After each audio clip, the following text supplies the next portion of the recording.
Car même des légendes du football ne connaissent pas le football. Par respect pour lui, je ne vais pas prononcer son nom parce que je vais l'écorcher. Mais il a dit Lamine Yamal mérite de gagner le Ballon d'Or. Non. Hein. Mais le prix est décerné par France Football et Dembélé est français. En mode ça pose un problème. Je crois qu'il n'a pas vu cette image de Franck Ribéry qui s'est fait voler son Ballon d'Or cette saison-là. Enfin, voler c'est un grand mot. Mais dans tous les cas, ça aurait pas été choquant de le voir prendre le Ballon d'Or cette saison-là. Mais bon, visiblement, France Football aime bien donner le Ballon d'Or aux Français, c'est bien connu. C'est pour ça que Luka Modric a pris le Ballon d'Or en 2018. 2018, là où la France a pris la Coupe du Monde. Saison où Griezmann a remporté l'Europa League et la Coupe du Monde. Mbappé aurait pu prendre le Ballon d'Or aussi. Et Varane a pris la Ligue des Champions et la Coupe du Monde. Mais bon, peut-être pas le Ballon d'Or, il n'aurait pas mérité. Bon, si France Football aimait tant avantager les Français, en 2018, ça aurait été un Français. Facilement. Et sérieusement, on va dire les termes. Si Lamine Yamal avait fait la saison que Ousmane Dembélé a fait, il n'y aurait pas de débat. Le seul truc qui fait qu'il y a encore débat entre les deux, c'est uniquement parce qu'il joue au Barça, déjà ça fait rêver, et qu'il est jeune. C'est les seules choses qui font qu'il est favori au Ballon d'Or, dans les favoris. Dites-vous qu'il a fini la saison de son championnat avec 9 buts, max. Si un joueur avait le même stats que lui, mais avait 30 ans, et aurait joué pour, je sais pas moi, l'Inter, en se faisant éliminer en finale de Ligue des Champions, même avec ça, il ne serait même pas dans la concurrence, dans le débat. Mais bon, à Skip France Football donne tout aux Français, donc on verra. Voici Lamine Yamal et anti-flic lors de l'entraînement d'hier. Et franchement, cette relation père-fils, je trouve que c'est quelque chose de nécessaire au développement de Yamal. Je repense par exemple à ces moments de la saison dernière où Flick savait se montrer ferme avec Lamine Yamal. Parce que au cas où vous ne le saviez pas, Lamine Yamal est un joueur qui a cette mentalité de grand joueur depuis le début. Dans le sens où il déteste être remplacé. Et par rapport à ça, Anti-Flick n'a pas hésité à lui remonter les bretelles à plusieurs reprises la saison dernière. Et ce, même s'il avait besoin de lui. En n'hésitant pas à le remplacer. Vas-y, même si ça restait quand même à 10 minutes de la fin du match, il le remplaçait quand même. Et en début de carrière, surtout en début de carrière, un jeune joueur, surtout avec un talent aussi extraordinaire que celui de Lamine Yamal, a besoin d'être recadré des fois. Dans le sens où on doit littéralement lui remonter les bretelles. Et pour moi, l'individu le plus à viser pour faire ça, c'est Anti-Flick. Et c'est pour ça que ça marche aussi bien. Cette saison, je pense que Lamine Yamal sera quand même de moins en moins remplacé, vu que la saison dernière, il jouait presque toutes les minutes. Mais on sait qu'il a un coach strict qui n'hésitera pas à lui dire les choses. C'était Sejorinho do Brasil, et dites-moi ce que vous pensez de la relation Flick-Yamal. Pow. J'ai vu beaucoup de Madrilènes se plaindre du fait que les Barcelonais, ils ont été hypocrites avec Vinicius Junior. Mais est-ce que vous avez vu Vinicius Junior de notre côté, les gars?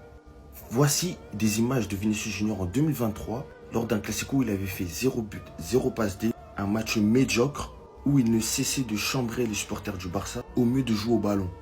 Comment là, aujourd'hui, il y a des Barcelonais et défendent Yamal parce que le petit se fait attaquer pour tous ses comportements en dehors du terrain vert et les Madrilènes font que dire « Ouais, vous étiez bien hypocrite avec Vinicius, vous étiez bien hypocrite avec Vinicius. » Mais est-ce que vous savez, surtout quand vous voyez la vidéo que je vous ai mis au début, que dans mon livre, mis à part la carte du racisme, tout ce qui est arrivé à Vinicius Junior était mérité, les gars.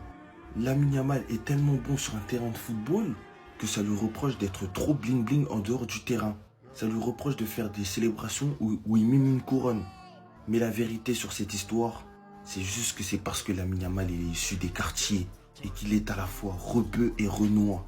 Les médias, les gens, ils auraient préféré qu'il soit humble, qu'il reste un être qui se dit que c'était une faveur, qu'il a eu la chance de sortir des quartiers et qu'il ne doit pas faire de vagues. Mais la vérité, c'est que la fête va continuer, comme il le dit en story Instagram.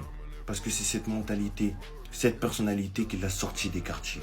Contrairement à Vinicius Junior qui, lui, a montré ouvertement que les critiques avaient un vrai impact sur son mental. Alors que Yamal, lui, il en joue. C'était Sejorinho do Brasil. Et dites-moi qui a la meilleure mentalité entre Vinicius et Lamine Yamal. Bao. Change Yamal ou Warren Zaïre Emery l'été prochain, tu le fais ou pas? Jamais de la vie. Jamais. J'ai changé Warren, par contre, jamais, jamais. Yamal, voilà, reste là-bas, fais ta carrière là-bas, on garde Warren. Pour toi, c'est pas un crack générationnel comme Warren? Non, Warren, c'est quelque chose. Au-dessus. Warren, c'est quelque chose. Warren, c'est là. Yamal, c'est là. Cette vidéo, les gars, je vous juge, je la kiffe grave. Mais tellement, frère. Ouais, Warren, on ne changera jamais Warren contre Lamine Yamal. Allez-y, posez la question à votre président, votre entraîneur, s'ils accepteraient d'échanger Warren contre Lamine Yamal. Allez-y, bande de comédiens qui vous étoilent. Surtout le deuxième là. Ouais, Warren, c'est un crash générationnel. Warren, c'est là. Yamal, c'est là. Il est même pas meilleur que Casado. Il est même pas meilleur que Casado. Il cire le banc chez vous. Crash générationnel. Qu'est-ce qui t'appelle crash générationnel? Lui, c'est un crash générationnel. Crash générationnel, lui, c'est un crash générationnel. Quoique Warren, c'est un crash générationnel. Mais de quel crash générationnel vous me parlez? Il n'est même pas meilleur que Casado. Il est même pas meilleur que Casado. Ouais, Warren, on n'échangera jamais contre Warren. L'autre, il a dit, ouais, reste là-bas. Bah, bien sûr qu'il va rester là-bas. Tu crois qu'il va aller où? Il va aller où? Après, voilà, je peux comprendre, voilà, c'est un genre de votre centre de formation, voilà. Ça, je peux comprendre. Mais quand même, arrêtez vos comédies, frère, quand tu viens dire, ouais, je ne changerai jamais Warren contre Lamine Yamal. Même toi, tu n'y penses pas, frère. Même toi, tu n'y penses pas. Moi, Warren, il serait dans mon équipe. Lamine Yamal dans une autre équipe. Tu me poses la question, si je change Warren contre Lamine Yamal, formé dans mon club ou pas, je n'ai rien à foutre. Évidemment, je change. Qui va refuser? Dites-moi que c'est pas vrai. Dites-moi que c'est pas vrai. C'est pas Lamine Yamal qui est en train de faire des pompes là. C'est pas Lamine Yamal qui est en train de faire des pompes là. Dites-moi que c'est pas vrai. Parce que si déjà Lamine Yamal est monstrueux sur le terrain, il a pris en vitesse, il a pris en... Ne me dites pas que c'est Lamine Yamal, un jour de repos, c'est Lamine Yamal qui est en train de faire des pompes à la salle. Oui, parce que ça, on ne va pas vous montrer. Hein. Quand Lamine Yamal s'en va faire son anniversaire pour fêter ses 18 ans, vous criez partout, ah, concentre-toi sur ta carrière, blablabla. Quand il se concentre sur sa carrière, il va en match, il marque un but, il célèbre. Ah, tu es arrogant, tu fais ça, tu fais ça. En fait, la jalousie qui est autour de cet enfant-là, c'est n'importe quoi. Moi, je suis jeune, hein. Je suis jeune, mais il est encore plus jeune que moi, mais vous arrivez à jalouser. Franchement, vous aurez aimé être à sa place. 18 ans, ce qu'il fait, c'est magnifique. Voilà, il a déjà détrôné tellement d'idoles du football. Là, il a déjà une place. Mais si Lamine Yamal, il ajoute ça, en plus du fait qu'il est déjà le roi à 18 ans, je pense qu'il va être imbattable. Franchement, petit, prends tes cadeaux. Lamine Yamal, il a mis un but extraordinaire. Il sera Ballon d'Or 2026, mais pas 2025. Mais pour ça, il va falloir venir nous arracher la Ligue des Champions. Parce qu'on est les tenants du titre et cette saison, on veut encore la gagner. En tout cas, s'il garde ce niveau et s'il arrive à ramener la Ligue des Champions à Barcelone, je vois pas comment on ne peut pas lui donner un Ballon d'Or. C'est vraiment un joueur extraordinaire. C'est juste que cette saison, il ne le mérite pas. Il y a des joueurs qui le méritent plus, comme Dembélé, comme Vitinha, comme Hakimi. Moi, j'ai toujours dit que ce petit va gagner le Ballon d'Or avant ses 20 ans. Mais pour le football, il faut que ce soit un Ballon d'Or mérité. Un Ballon d'Or qu'il a gagné sur le terrain. Et pas ce qu'on a entendu sur les réseaux, le Ballon d'Or de la hype ou la propagande du FC Barcelone. Non, parce que pour moi, et ça n'engage qu'à moi, si à la surprise générale, il prend le Ballon d'Or à Dembélé cette année, pour moi, ça va le désavantager plus que l'avantager. Parce que les gens vont dire, oui, c'est historique, il a 18 ans, il a pris un Ballon d'Or. Mais les gens vont retenir que c'est un Ballon d'Or contesté, c'est un Ballon d'Or pas mérité, et ça va détruire l'image d'un crack. Ce mec-là doit prendre des Ballons d'Or mérités. Regardez la team. Lamine Yamal en train de visiter et les enfants malades. Alors pourquoi je montre ça? Parce que les médias, ils ont fait une campagne, ils ont fait un pressing sur lui.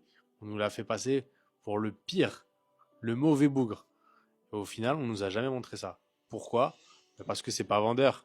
Parce que ça fait pas cliquer. Mais c'est important. Donc les médias qui tapent sur les joueurs, montrez aussi ce qu'ils font de bien. Comme ça inspirera la jeune génération. Ça, c'est très très bien. Voilà, on va montrer les bonnes choses. On va cliquer sur les mauvaises choses. Mais est-ce que les bonnes choses, on les montre? Mais en fait, ce qui fait un peu, entre guillemets, détester Yamal, c'est que vous abusez du délire, mais de ouf. Genre, c'est-à-dire qu'aujourd'hui, il a mis un très beau but. Incroyable, c'est magnifique, c'est beau, c'est du Yamal. Mais il a mis un but, genre, dans les dernières minutes d'un match où ils étaient à 11 contre 9. Et là, je vois tout le monde s'enflammer. Oh, le meilleur joueur du monde, le Ballon d'Or, le truc. Mais les gars, c'est un très beau but qu'il a marqué. On comprend, mais genre, c'est des buts qu'on voit tous les week-ends. Genre, j'ai envie de vous dire, mais c'est pas pour autant que le joueur qui va marquer ça, on va dire, je sais pas si vous comprenez ce que je dis. C'est que le mec, c'est un joueur incroyable. Mais vous en faites trop à chaque fois qu'il fait quelque chose, les gars. Et c'est ça, en fait, qui donne envie de le détester. Genre, en fait, moi, quand je vois ça, je suis en mode, mais les gars, vous abusez. En fait, je commence à comprendre pourquoi vous comprenez pas l'enflammade autour de Lamine Yamal. Je commence à comprendre et limite, je ne vous en veux pas. Vous ne regardez pas les matchs. C'est ça le problème, il est juste là. Vous ne regardez pas les matchs. Vous allez voir des actions à gauche, à droite, peut-être des résumés, des résultats de matchs, flash score, etc. Mais vous ne regardez pas 90 minutes des matchs de Lamine Yamal parce que sinon vous ne pourrez pas dire ces choses-là. Pourquoi on en fait des tonnes avec Lamine Yamal? Il sait dribbler, il y a beaucoup de joueurs qui savent dribbler. Là, il a marqué un super but hier. Il y a beaucoup de joueurs qui ont marqué ce type de but. De temps en temps, il fait des passes. Il y a beaucoup de joueurs qui savent faire des passes.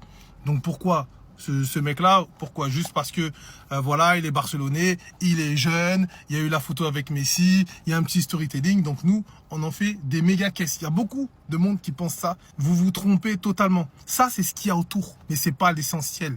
La différence entre Lamine Yamal et tous les autres joueurs de la planète actuellement, en tout cas la plupart, la grande majorité. Et pour ça, il faut regarder, comme je dis, 90 minutes d'un match. Quand un joueur offensif va recevoir le ballon, 3/4 des ballons qu'il va recevoir, ça va être contrôle-passe. Passe latérale sans créer spécialement de choses. Ce gamin, Lamine Yamal, quand vous regardez ces 90 minutes d'un match, 2/3, voire 3/4 des ballons qu'il va recevoir, il va se mettre dans une position de 1 contre 1. Donc il va aller au 1 contre 1. Ou alors il va inventer une passe qui casse les lignes. En tout cas, il va essayer de créer quelque chose qui va faire avancer le jeu de son équipe. Et ça, déjà, c'est une différence énorme avec la plupart des joueurs. Alors forcément, quand vous regardez un résumé, vous allez voir tel joueur a fait ça, tel joueur a fait ça, Lamine Yamal aussi il a fait ça, mais tel autre joueur aussi il a fait ça. Mais vous voyez pas la proportion sur l'ensemble d'un match.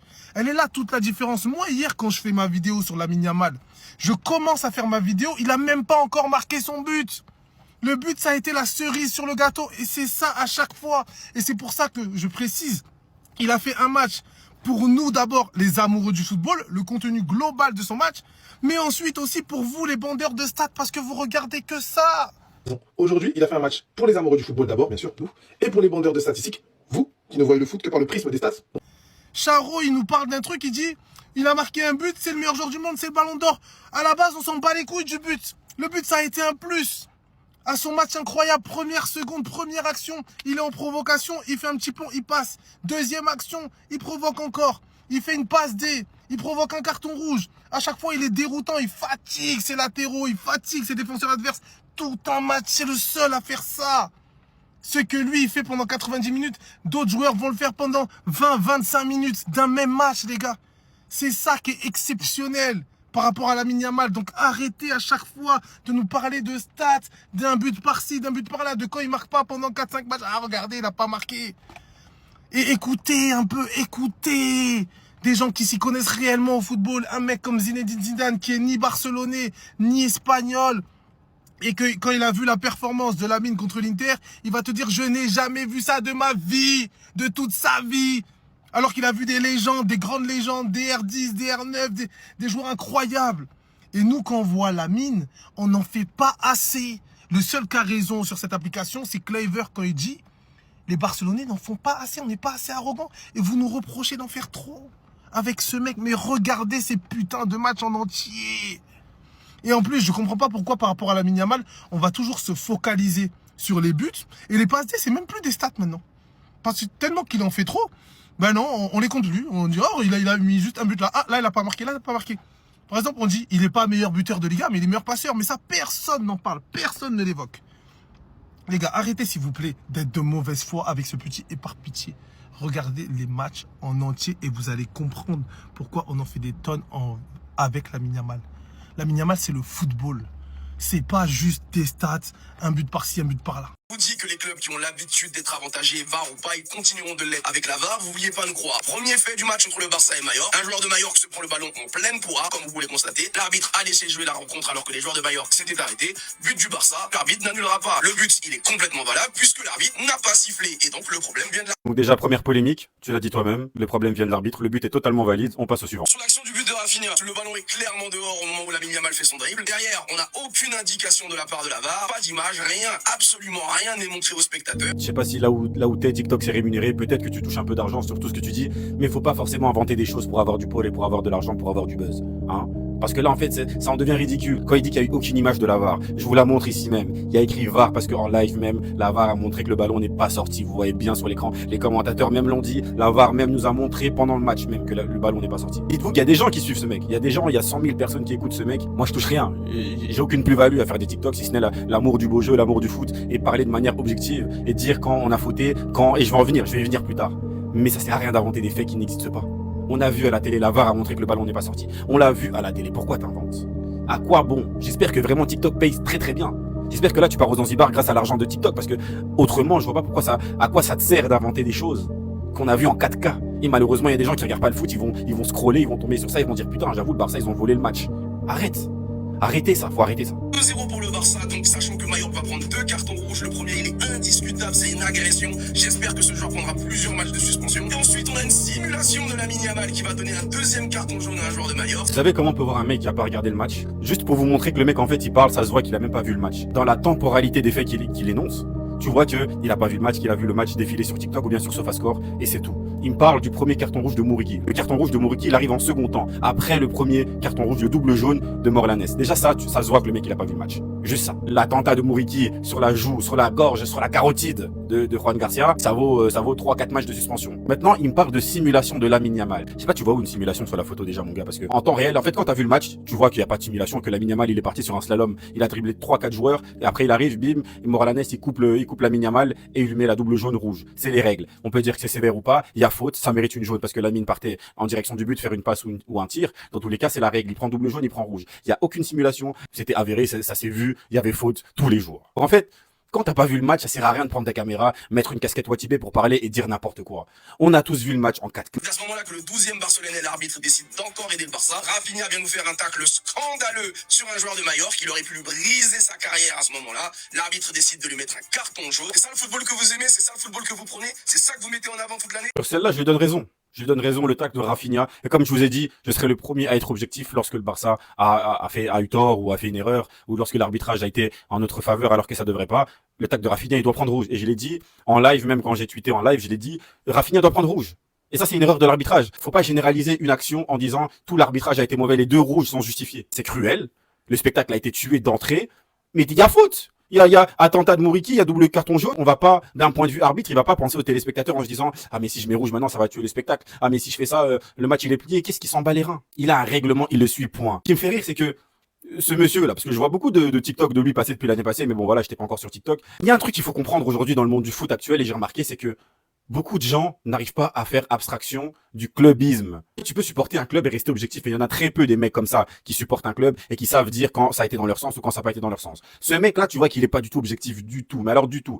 Pour preuve, des erreurs d'arbitrage, il y en a toujours eu dans cette Liga. Le problème, c'est pas ni le Barça ni le Real, c'est l'arbitrage qui est pourri, on l'a toujours dit. Je l'ai pas vu faire un TikTok l'année passée sur le dernier classique contre le Barça et le Real, quand Lamine Yamal a été fauté par Valverde, qu'il a été tamponné et que juste après il y a goal d'Mbappé derrière. Je l'ai pas vu faire un TikTok dessus. Je l'ai pas vu faire un TikTok quand Tchouaméni a fait un plaquage digne d'un rugby sur Ferran Torres alors que c'était le dernier défenseur et qui méritait un rouge. Je l'ai pas vu faire un TikTok dessus. Je l'ai surtout pas vu faire un TikTok sur Tchouaméni quand il s'est improvisé gardien d'intérim et qu'il a remplacé Thibaut Courtois le temps d'un instant pendant le Classico. Je l'ai pas vu faire un scandale sur l'arbitrage, dire que c'était avantagé pour le Real Madrid. Vous savez pas être objectif. Vous savez pas dire quand c'est pas dans votre sens. Vous savez seulement énoncer des faits qui vous arrangent. Parce que vous avez pas vu le match, vous avez vu sur SofaScore, vous avez scrollé, et oh putain, c'est le club rival, donc je vais parler pour avoir quelques euros et pour faire du buzz. Ça marche pas comme ça le foot. Si tu préfères faire des polémiques et parler de choses que t'as pas vues, regarde le foot sur SofaScore, ou regarde-le de ton côté, mais nous fais pas chier. Mais viens pas rabâcher des conneries, allumer ta caméra et dire des inepties parce que tu veux ramener la masse, ramener tout le côté madrilène de ton côté pour avoir des vues et pour avoir du buzz. Ça sert à quoi? Pourquoi calomnier alors que l'arbitrage n'a jamais été dans un sens ou dans l'autre? L'arbitrage est juste mauvais en Liga. Et on l'a toujours dit. Des fois, c'est en faveur du Barça, des fois, c'est en faveur du Real, des fois, c'est en faveur de l'Atlético Madrid, des fois, c'est en faveur de beaucoup de clubs. L'arbitrage est juste nul en Liga. Mais quand les rouges sont justifiés, à quoi ça sert de vouloir mentir pour continuer ton agenda, pour prendre des choses qui vont dans ton sens alors que ça n'est même pas vrai? Là, juste en pensant, je prends 30 secondes de mon temps, je réfléchis, j'ai au moins 5 actions litigieuses en faveur du Real Madrid l'année passée. 5, minimum. Et c'est pas pour autant que je veux dire que l'arbitrage est pro-Real ou pro-Barça, c'est l'arbitrage est juste nul. Donc arrêtez de vous asseoir devant votre caméra pour venir dire des inepties pour quelques euros, ou bien pour quelques likes, quelques commentaires, pour du buzz. Ça sert à rien.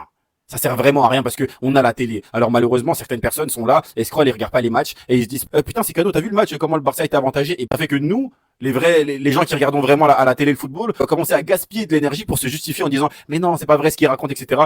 Et on va dire ouais mais c'est parce que t'es pour le Barça que tu défends. En fait, vous voyez ce que vous créez des débats qui n'ont pas lieu d'être.